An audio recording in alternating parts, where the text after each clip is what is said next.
Hello friends, నేను మీ ఇన్నమ్మ.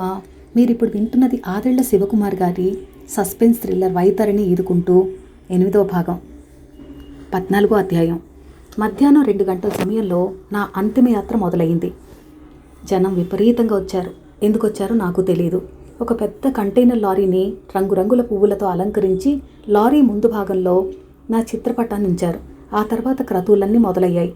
నా శరీరానికి స్నానం చేయించారు, కొత్త బట్టలు చుట్టారు. తర్వాత నా శవాన్ని తీసుకెళ్లి పాడి మీద పెట్టి గట్టిగా తాళ్లతో కట్టేశారు. నా కాలి బొట్టన వేళ్ళు 2 సన్నటి దారంతో దగ్గరగా చేసి ముడేశారు. శరీరం బిగుసుకుపోయిన తర్వాత నా శవం ఒక కట్టె మాదిరిగా కనిపించింది. నా కుటుంబ సభ్యులు, బంధువులు నా పాడి చుట్టూ తిరిగి నా కాళ్లకు దండం పెట్టారు. నోట్లో బియ్యం పోశారు, అత్తరు చల్లారు. జరుగుతున్న తతంగమంతా నందివర్ధనం చెట్టు మీద కూర్చుని నేను చూస్తూనే ఉన్నాను. నా భార్య, కూతురు, కోడళ్ళిద్దరూ పెద్దగా రోధిస్తున్నారు.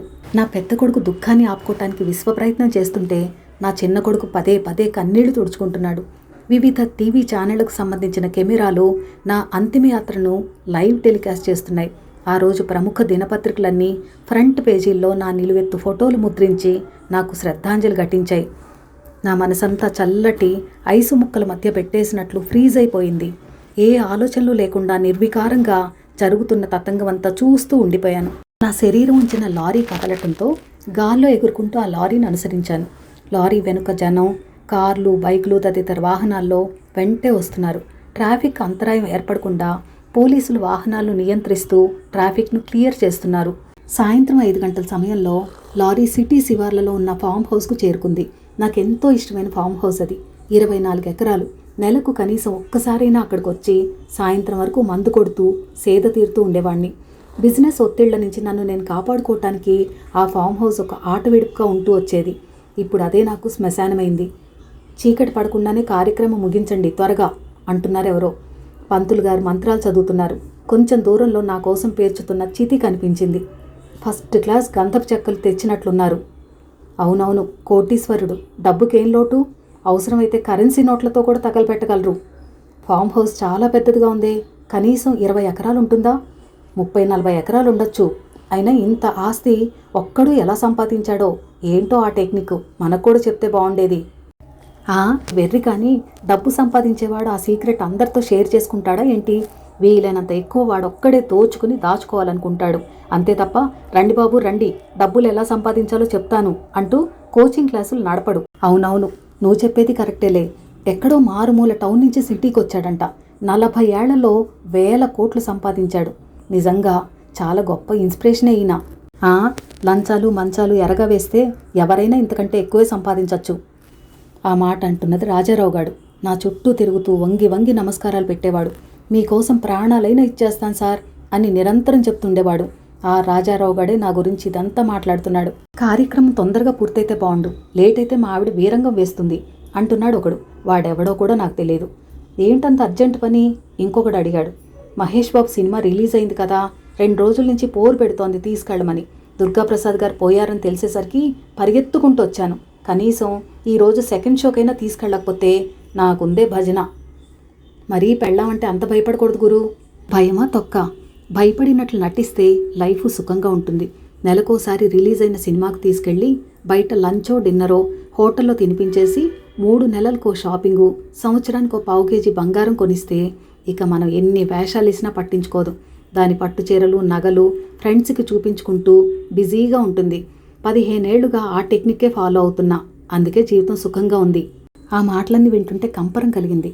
మహేష్ బాబు సినిమాకి వెళ్లకుండా నా అంతిమ సంస్కారాలకు రమ్మని నేనైనా నేను బతిలాడనా? వెదవా, నువ్వు నీ పెళ్ళాన్ని వేసుకుని సెకండ్ షో సినిమాకి పోవాలి కాబట్టి నా అంత్యక్రియలు గబగబా ఫినిష్ చేసేయాలా? దరిద్రుడా. భుజంగరావు ఫామ్ హౌస్ అంతా కలయి చూస్తూ, తోటలో మామిడి, సపోటా, దానిమ్మలు బాగా పండుతున్నాయి. ఎన్నడూ బావగారు కనీసం ఒక బుట్టైనా పంపించలేదే అంటున్నాడు. పీనాస్ వెధవ, మొత్తం అన్ని మాల్స్కి అమ్మేసుకుంటాడు అన్నాడు శ్రీనివాసరావు. నాకోసారి మామిడి పళ్ళ బుట్ట పంపించాడు. షుగర్ ఉందని తిప్పి పంపించేశాను. నేను ఏది ఎవరి దగ్గర ఊరికే తీసుకోను అంటూ చెప్తున్నాడు చెట్టు కింద ప్లేడర్. అంతిమయాత్ర మొదలయ్యేసరికి వేలల్లో జనం ఉన్నారు. తీరా ఫామ్ హౌస్ చేరుకునేసరికి గట్టిగా 100 మంది కూడా లేరు. అంటే మధ్యలోనే చాలామంది జంప్ అయిపోయారన్నమాట.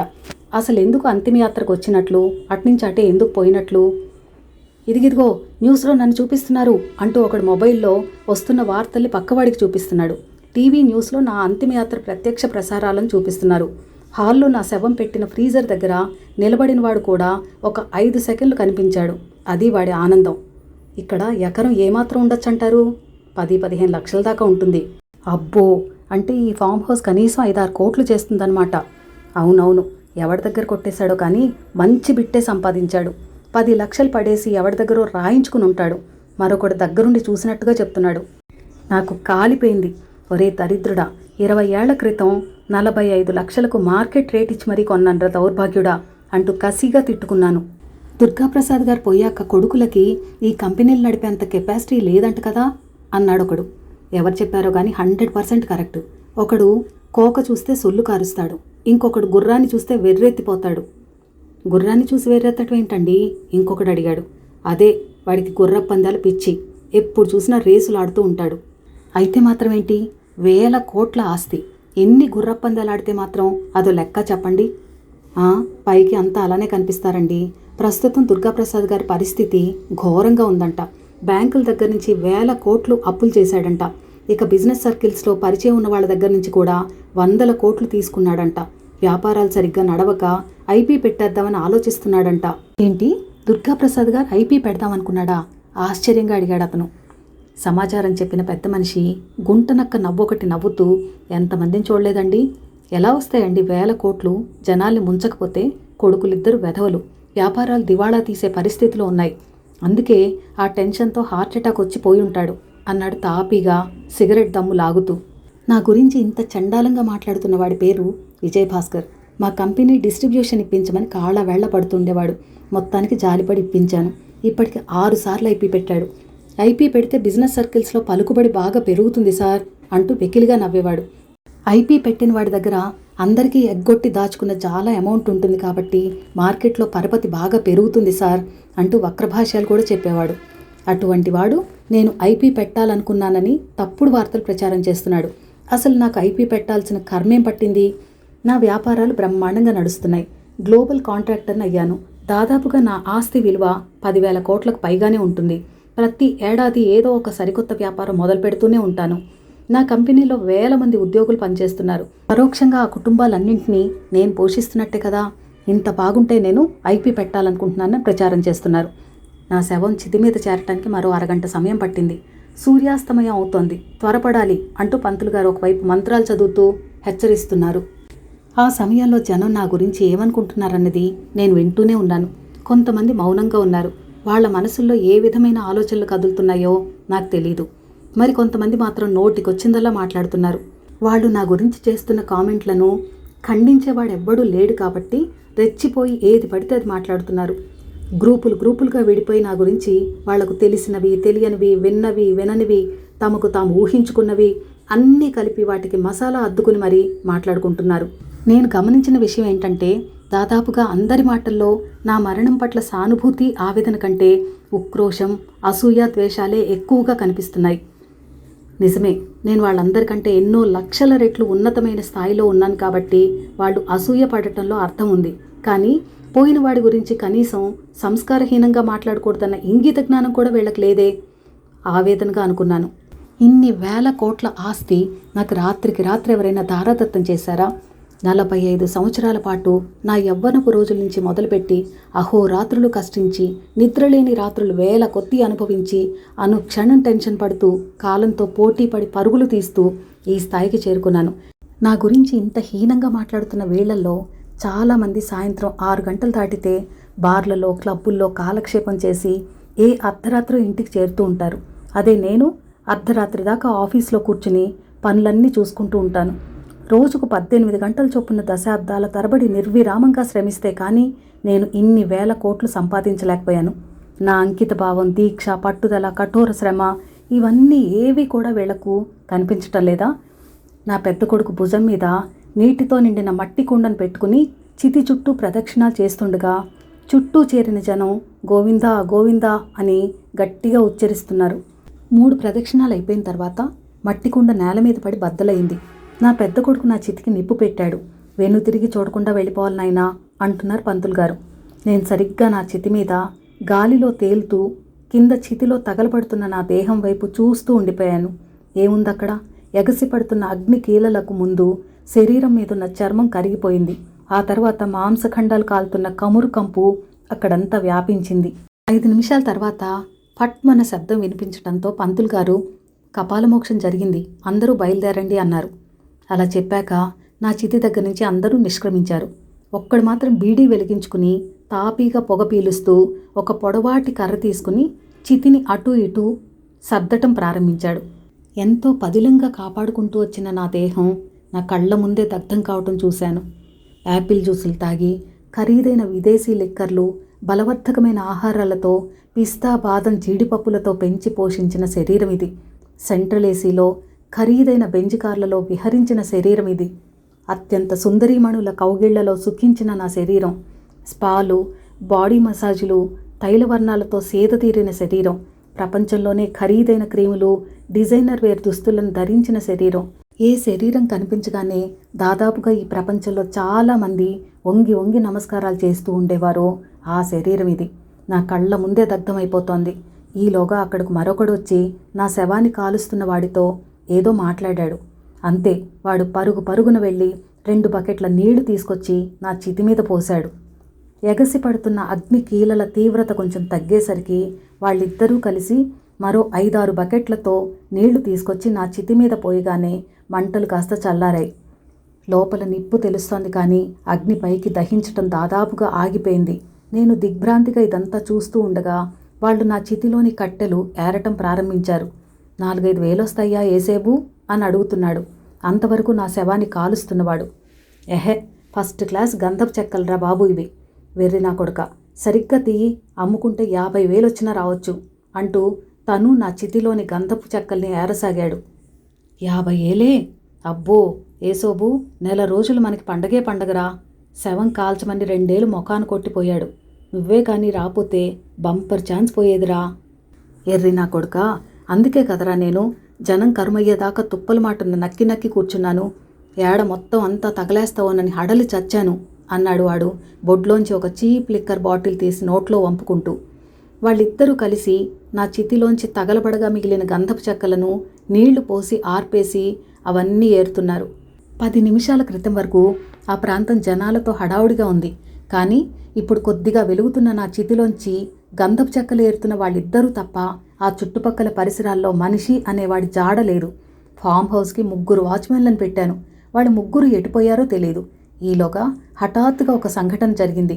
ఎక్కడి నుంచి వచ్చిందో తెలియదు, కానీ అది కుక్కో నక్కో అర్థం కాకముందే సగం ఆరిపోయిన నా చితిలోంచి బయటకొచ్చిన నా ఎడంకాళ్ళు నోట కరుచుకుని పరుగులు పెట్టింది.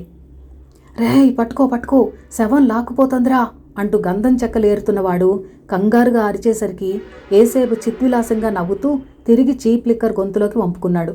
ఏందిరా పట్టుకుపోయేది? ఈడు బతికొండగా బాగా కోళ్ళు గొర్రెలు తిన్నట్టున్నాడు. అందుకే ఎంత బలిసున్నాడో చూడు, ఎంత ఆకలి మీద ఉందో పాపం, లాక్కుపోయింది.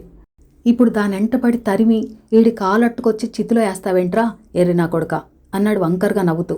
పాపం, మనల్ని నమ్మి శవం అప్పగించిపోయారా అన్నాడు వాడు కొంచెం భయంగా. ఏందిరా పాపం, ఈడెంతమంది కొంపలు ఆర్పకపోతే ఇంత కోటీశ్వరుడయ్యాడంటావు? బతికినంతకాలం జనాల్ని పీక్కుతున్నాడు. ఇప్పుడు ఈడి శవాన్ని కుక్కలు నక్కలు పీక్కుతుంటాయి. ఇందులో పాపం పుణ్యం ఏందిరా ఎర్రి నా కొడుక అన్నాడు వాడు తూలుతూ వాడికి తెలిసిన జీవిత వేదాంతాన్ని చెప్పాడు. ఇప్పుడు ఏం చేద్దాంరా? ఏంద్రా చేసేది? ఈ చితుకులు ఎండిన పుల్లలేసి ఈడి శవాన్ని తగలెట్టేయటమే అంటూ వాడు పైకి లేచి నా ఫామ్ హౌస్లో అక్కడక్కడా పడి ఉన్న ఎండు కర్రలు చితుకులు తీసుకొచ్చి నా చితి మీద పడేయటం ప్రారంభించారు. నీళ్లు పోసి ఆర్పేశారు కాబట్టి చితి నుంచి విపరీతమైన పొగ వస్తోంది. దాంతో కొంచెం కిరసనాయిలు తీసుకొచ్చి పోశారు. మళ్లీ అగ్గి రాజుకుంది.